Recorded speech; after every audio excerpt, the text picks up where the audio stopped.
Macedonians, my speech will not be aimed at stopping your urge to return home. As far as I am concerned, you may go where you like. But I want you to realize on departing what I have done for you and what you have done for me. Let me begin, as is right, with my father Philip. He found you wandering about without resources, many of you clothed in sheepskins and pasturing small flocks in the mountains, defending them with difficulty against the Illyrians, Trebalians, and neighboring Thracians.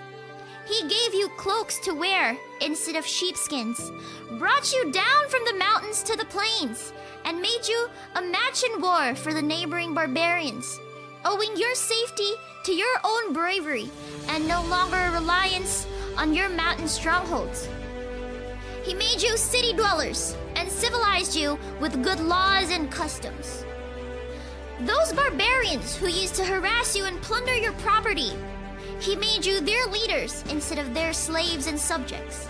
He annexed much of Thrace to Macedonia, seized the most favorable coastal towns, and opened up the country to commerce, and enabled you to exploit your mines undisturbed.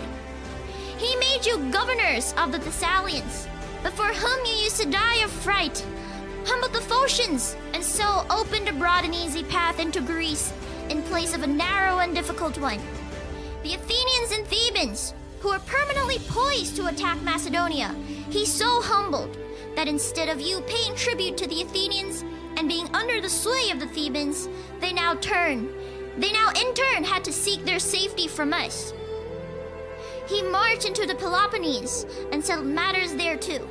He was appointed commander-in-chief of all Greece for the campaign against the Persians, but preferred to assign the credit to all the Macedonians rather than just to himself. Such were the achievements of my father on your behalf.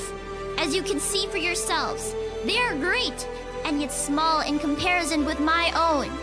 I inherited from my father a few gold and silver cups and less than 60 talents in the treasury.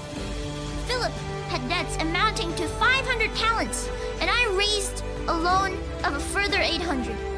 I started from a country that could barely sustain you, and immediately opened up the Hellespont for you, although the Persians then held the mastery of the sea. I defeated in a cavalry engagement the satraps of Darius, and annexed to your rule the whole of Ionia and Iolus, both Phrygius and Lydia, and took Miletus by storm. All the rest came over to our side spontaneously, and I made them yours for you to enjoy. All the wealth of Egypt and Cyrene, which I won without a fight, are now yours. Celesyria, Palestine, and Mesopotamia are your possession. Babylonia and Bactria and Elam belong to you. You own the wealth of Lydia, the treasures of Persia, the riches of India, and the outer ocean. You are satraps, you are generals, you are captains. As for me, what do I have from all these labors? Merely this purple cloak and a diadem.